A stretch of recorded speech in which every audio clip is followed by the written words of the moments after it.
perlindungan data selarik dengan platform IT terhadap sebuah organisasi. Untuk survey kali ini, kami pihak VIM bekerjasama dengan pihak firma yang ketiga. So this is a blind survey, so tak ada siapa tahu yang survey ini daripada VIM. So terdapat 3,000 participant yang mengambil survey ini daripada seluruh organisasi di dalam dunia ini. So kita tengok ke slide seterusnya, apakah state of IT pada tahun 2021 and beyond. So jika tengok di sini, pada tahun 2020 actual pre-COVID ini kami buat survey yang mengatakan yang survey participant 3,000 tu. So kalau tengok pada physical server within your data center, so apakah plan diorang? So dia akan menggunakan dalam 38%. So apakah estimate pada 2020? So estimate diorang adalah mengurangkan penggunaan physical server sehingga 29%. So apa yang terjadi pada actual orang kata plan pada tahun 2021 selepas COVID? So pada physical server within the data center, dalam data center, mereka berjaya dapat mengurangkan penggunaan physical server sehingga ke 29%. So jika melihat pada virtual machine on your within data center, plan pre-COVID pada 2020 sebelum COVID, kita mengatakan sebanyak 30% akan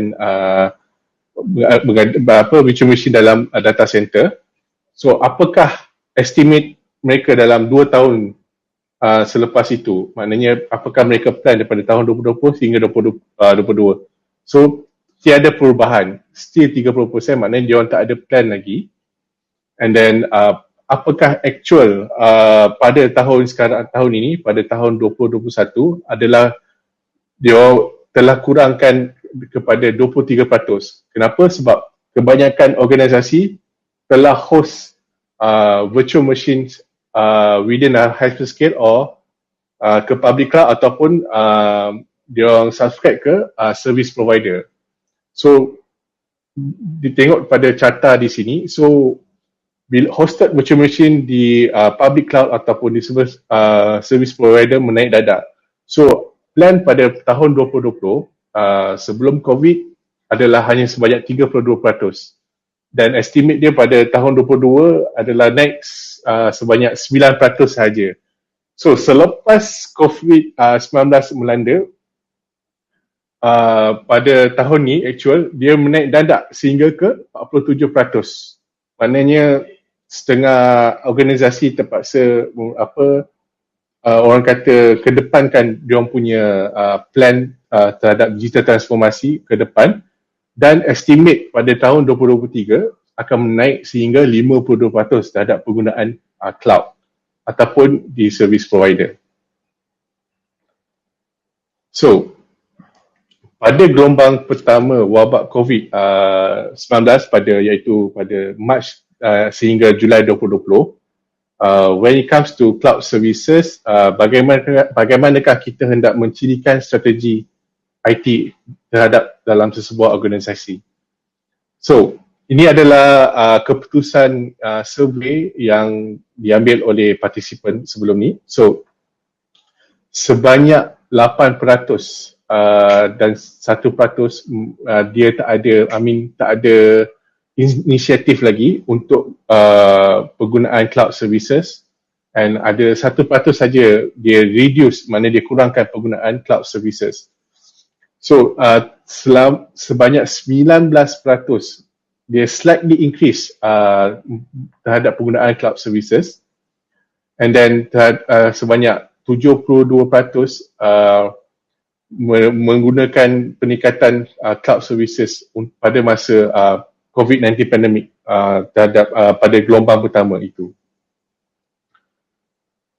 So, apakah early impact ataupun sejauh manakah pandemik COVID-19 ni mempengaruhi, mengubah inisiatif terhadap digital transformasi anda? So, biasanya apabila organisasi berhadapan dengan cabaran utama contohnya COVID-19. So mereka selalunya cenderung akan berundur atau menghentikan untuk melindungi pelaburan mereka. So setengah organisasi dia orang terpaksa orang kata membentikan digital transformasi kerana disebabkan COVID-19. So terdapat 3% dan 2%. So sebanyak 7% mengatakan dia telah memperlahankan inisiatif digital transformasi mereka. And sebanyak 34 dan 20% mengatakan semenjak dilanda COVID-19 mereka telah orang kata mempercepatkan diorang punya digital transformasi. So diorang maknanya ke cloud ataupun application towards cloud, all that. So ada 16% yang tak ada macam tidak ada buat apa-apa, macam dia ada nak pergi atau tidak. So ataupun tidak efek pada COVID-19 ini.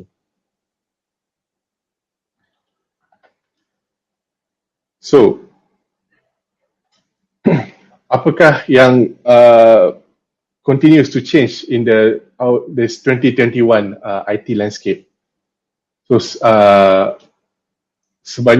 telah menaikkan sebanyak 60% cloud services growth. So many organizations now, they already 60% of them already go within cloud service, such as public cloud and or service provider, and juga software as a service usage acceleration sebanyak 48%. Contohnya macam email, Microsoft Office 365 and that. Tetapi apabila kita menuju ke digital transformations, kita punya orang kata cyber threat juga increase terhadap ransomware. So sebanyak 70% orang kata increase terhadap serangan ransomware ini di seluruh dunia. So setiap organisasi repeatedly get attacked. So and then when the 96% of all organization accelerate their cloud investment, so how does this affect data protection? So bila dah terlalu laju, kita menunjukkan orang kata ke digital transformasi. So bagaimanakah efek pada data protection? That's why dia akan menaikkan dadak serangan daripada ransomware. Kiranya this is macam new norm yang mengatakan setiap bulan ataupun setiap hari setiap organisasi akan dilanda ataupun diserang oleh ransomware. So bagaimanakah organisasi boleh prevent all this ransomware attack? So the reality backup in today's world.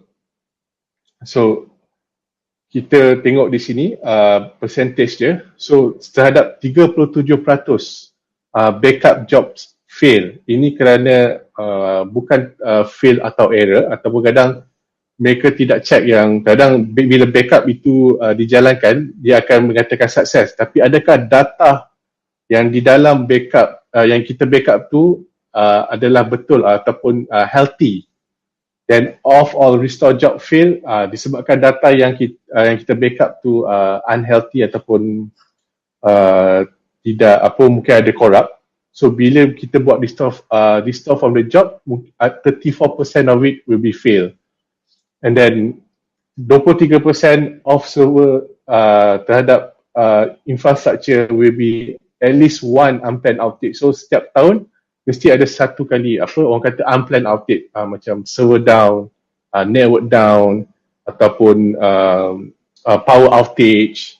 So and then 58% of the organization fail to do the recover. So this is the number that has been best reported by other people.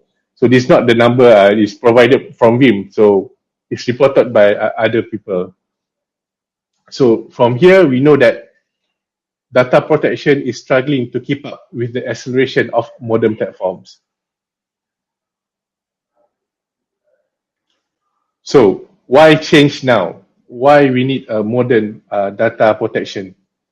So as you can see here, of course, we have a 50% lower cost of data backup and recovery, and kita ada 90% untuk lower storage cost, maknanya as normally all the modern data protection is software based, and 30% more efficient IT infrastructure teams. And with Vim specifically, so anda akan mendapat 3 times shorter backup windows. Dengan Vim, kita boleh pendekkan jangka masa backup windows, and sebanyak 25% kita boleh do 3 kali more backup per day, and sebanyak 92% customer recover from ransomware with zero cost. Maksudnya tiada customer yang membayar, orang kata, ransomware terhadap serangan itu. And then lebih pada 55% recovery point objective or RPOs and RTOs met on this. So what is the promise of the modern data protection?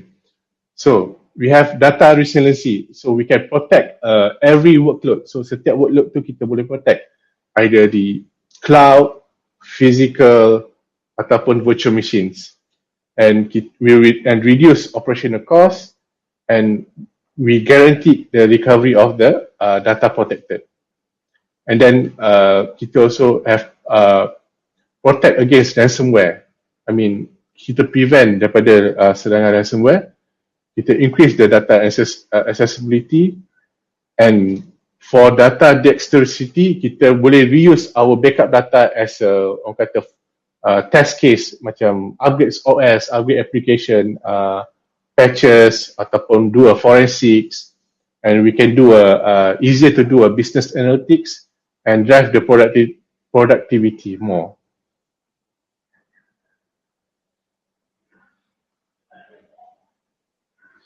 So, Vim and your strategy to run the business while seeking to grow and transformation. So, Vim, we have a multi-cloud backup and recovery. We can backup hybrid, maksudnya kita boleh backup di on-prem dan juga di cloud in the single management.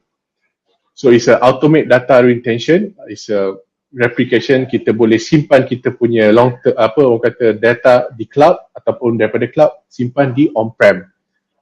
And threat protection is for long-term retention. Kita boleh simpan di cloud for longer retention, all that. So manage for DR orchestration, we can help you to do orchestrate a DR if kalau terjadi apa-apa jika production tu down ataupun mengalami, orang kata, power outage, all that. And we have a data security and compliance for the reporting, all that. And then kita ada juga monitoring and remediation. So monitoring ni more to kita boleh monitoring backup environment dan juga virtual environment such as VMware dan juga Hyper-V. So Vim unleash the data portability and cloud mobility. So macam saya kata tadi, so kita boleh, orang kata, portal the data, means daripada on-prem kita boleh letak data tu di cloud, ataupun di cloud kita boleh letak data tu di on-prem, ataupun daripada contoh AWS kita boleh letak data AWS di Azure. Maknanya kita boleh portal and cloud mobility. So Vim is a faster development, so every time bila kita keluarkan, kita akan develop and orang kata develop produk baru yang untuk ikut selari dengan digital transformasi di market. So kita akan improve customer dan employee punya pengalaman dan juga improve customer punya intimacy. So before we go to Vim overview, I will show you a video about Vim. Slightly, let me show you a video here.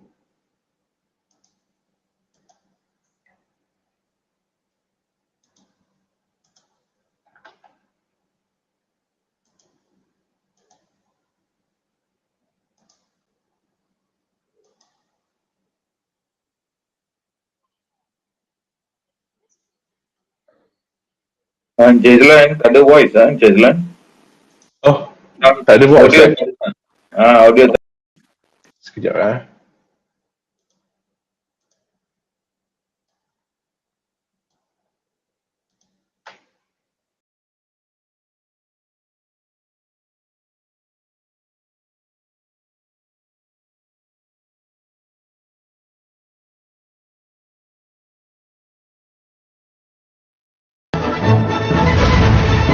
Backup. It's the reliability of your business. Yet today's existing solutions are complex, expensive, and failure-prone. How can you ensure your business has the best possible solution? Veeam can help. 82% of Fortune 500 companies already trust their backup and recovery to Veeam, helping more than 375,000 organizations achieve their data protection goals.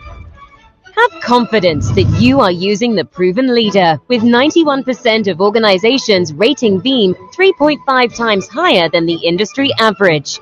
Are you ready to take your backup to the next level? Veeam. Backup for what's next.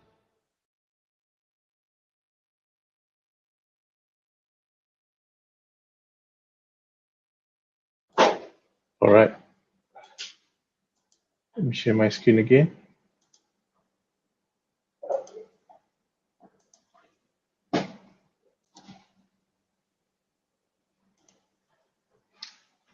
So, Veeam, okay, saya brief a bit about Veeam. So, Veeam ditubuhkan pada 2006. So, kami orang kata bila ditubuhkan tu kami start with backup of virtual machine. So, selama 15 tahun ni kami telah growth and improve our products. So, setakat ni kita ada more than 400k customer. And then terdapat lebih pada 180 negara yang kita telah deploy. And then kita juga orang kata 81% of Fortune 500 adalah Veeam punya customer. So Veeam telah berjaya di semua segmen, enterprise, SMB, Robo and Edge, workstation, and government of course. So let me brief about Veeam Cloud Data Management. So Veeam Cloud Data Management is a most complete solution from Veeam. So we can protect, kita boleh backup data di AWS, Azure, Google Cloud dan juga VMware Cloud Director. So untuk software as a services, kita boleh backup Office 365 di cloud. So kita boleh mengambil of data di cloud Office 365 tu backup di on-prem. So setengah organisasi mereka hendak data another copy, maknanya satu copy lagi di data center diorang on-prem. So untuk Office 365 kami boleh backup Microsoft Exchange, OneDrive for Business, Microsoft Teams dan SharePoint.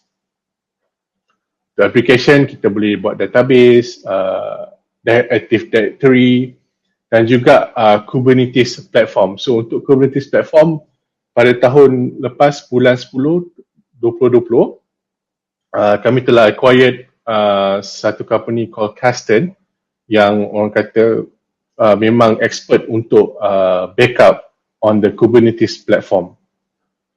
So untuk virtual virtual environment, Veeam boleh handle VMware, Hyper-V dan Nutanix AHV agentless. So maksudnya kita tak perlu install agent di dalam VMware environment, Hyper-V ataupun Nutanix AHV. So untuk physical, kami boleh backup Windows dan Linux.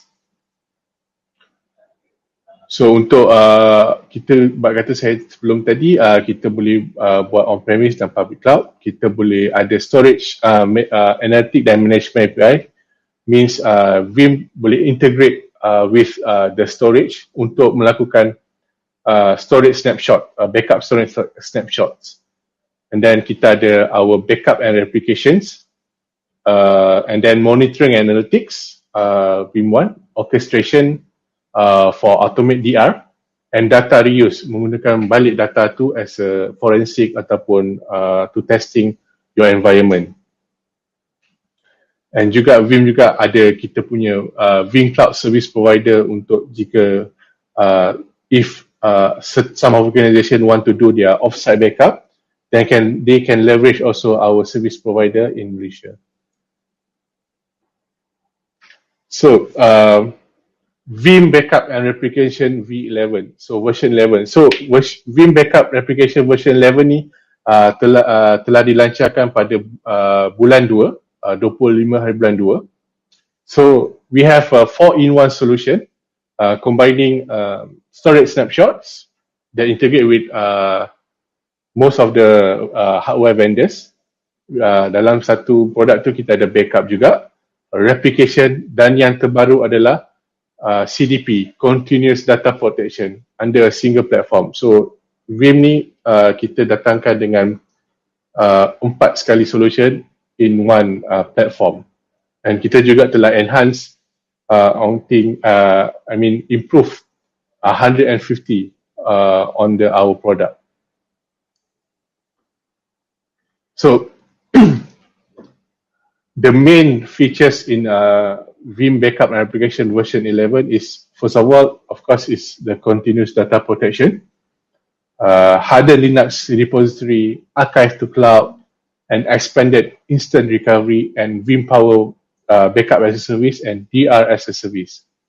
So I will explain more on the CDP. So on the CDP, it's a near zero RPOs. Maksudnya we replicate VM from production to DR side with near zero RPO, from minutes kepada seconds.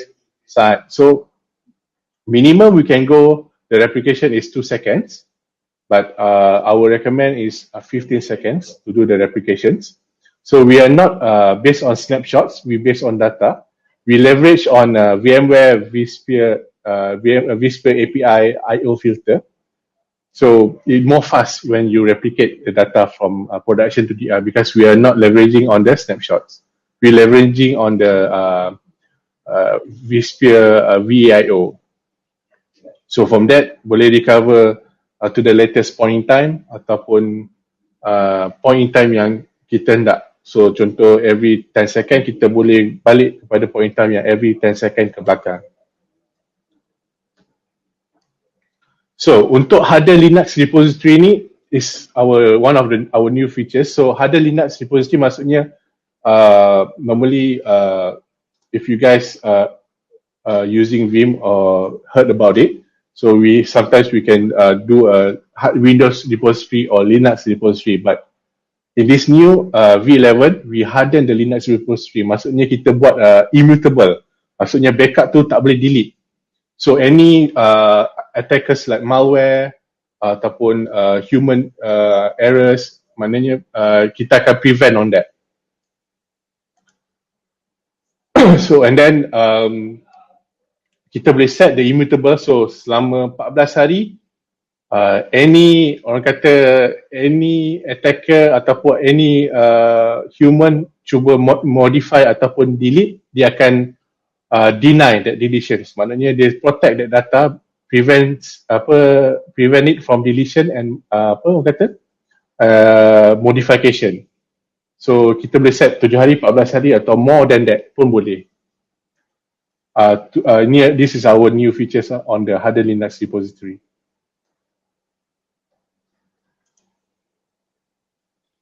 So next is archive tier. So archive tier meaning kita boleh simpan our backup copy to Amazon S3 Glacier ataupun archive storage yang lebih murah. So if you are contoh pada AWS, we have last time we can backup performance tier and move it to capacity tier. Now you can move it to the lower cost, to the archive tier. So semua itu will be automated by Vim, the policy of that. So bila move to archive tier or to Amazon S3 Glacier ataupun Azure Archive Cold Storage, means you punya orang kata cold storage storage cost tu tidaklah banyak apabila move to the archive tier. So yang terbaru adalah kita enhance our instant recovery. So pada version sebelum ni kita boleh buat instant VM recovery, means kita publishkan kepada our ESXi or Hyper-V, then to have an instant recovery, maknanya we can recover our virtual machine less than 5 minutes or 3 minutes. So in this new version 11, kita boleh instant recovery for databases such as SQL and Oracle, dan juga NAS on the SMB protocol. So sama juga it's the same orang kata procedure for the instant recovery for the database. We will publish the database instantly to the mount server, and then from that the DBA or the user will immediately can do to up the production. So dia akan buat minimal downtime lah if something wrong, all that. So next, we also have a ransomware capabilities. So kita juga ada to prevent ransomware attacks, not to say deleted, but it's prevent ransomware attack. So kita boleh protect our backup from attack using the immutable backup, the hardened Linux repository. We can detecting ransomware using our Vim1. So in our Vim1, we have the orang kata predefined alarm on the ransomware. So if the virtual machine ada behavior yang orang kata like ransomware attack, so Vim akan alert the alarm, and ensuring ransomware free backup. So it's orang kata we can do our one of our features is show backup, so we can orang kata scan our backup image or reuse back our backup to make sure that there's no any malware or ransomware inside there. So we also boleh restoring guaranteed virus-free workload. So before we restore to the production, we can use secure restore, means sebelum dia restore ke production, kita akan scan dulu that virtual machines sama ada malware ataupun virus di dalam tu. So jika ada, dia Vim akan stop the recovery to the productions. Means mana dia tak akan recover lah sebab dia detect there's have some malware and virus inside there. And also we can have a testing your workload securely. So like I said, you can do a data forensic or update patches, upgrade OS without interrupting your production environment. So on the ransomware protections, so this is we can have a 3-2-1 backup, means 3 copy of your data, 1 production, and 2 media storage, means one is on-site, one is separate media, and 1 is off-site backup, means the other 2 media it will be put outside to have other copies in DR or offsite. So just now we can have a show backup to make sure your backup image is healthy. And we have cloud tier and hardened Linux repository. So cloud tier and hardened Linux repository is cloud also have they call immutable also. When you send to the cloud, S3 will have the capability to immute. Now Vim can do it on-prem with our hardened Linux repository. So, and then Vim1, we can leverage on Vim1 to prevent, to detecting the ransomware activity. We can have a secure restore, and stage restore maksudnya we can do a staging restore, means before to do a restoration to production, kita boleh stage restore, maksudnya sebelum restore tu kita boleh buat staging, tengok ada that data is there or corrupted before we can do a restore to the production. And lastly is of course data labs. Like I say, we can do a forensic to check either the data is okay or not on that. So that's all for my today presentation untuk hari ini.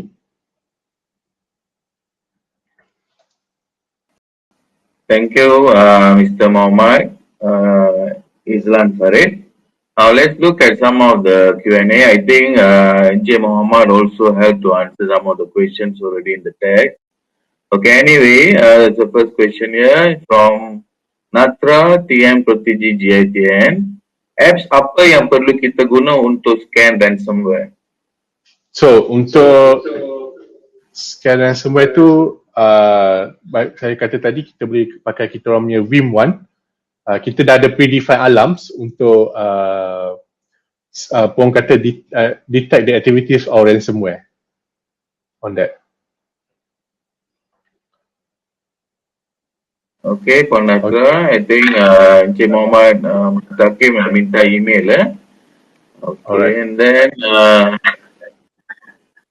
Mac OS tak support dia untuk physical. I think Vim boleh support dan backup Mac OS untuk physical device.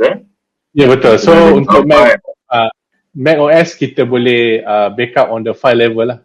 In this new V11 agent for Mac agent kita ada.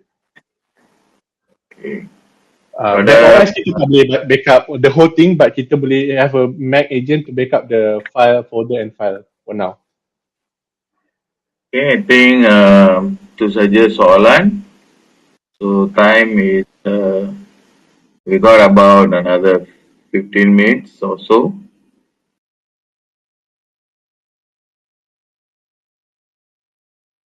Ini tak ada soalan lagi. Boleh ke kita end the session or how?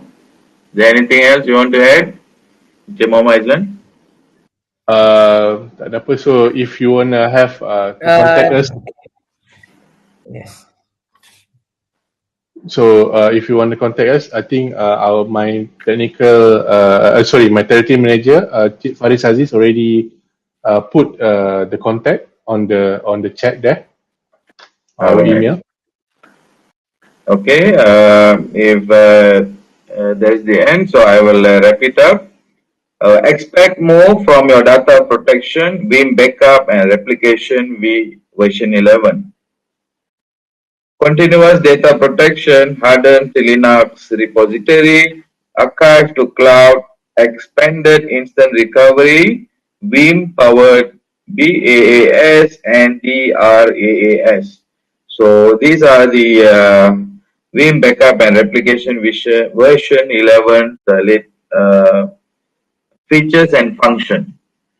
So thank you very much for presenting the Muhammad Izlan Farid from Vim and sense for modern data impact needs and COVID-19 impact. So thank you very much. Thank you. Alright, terima kasih.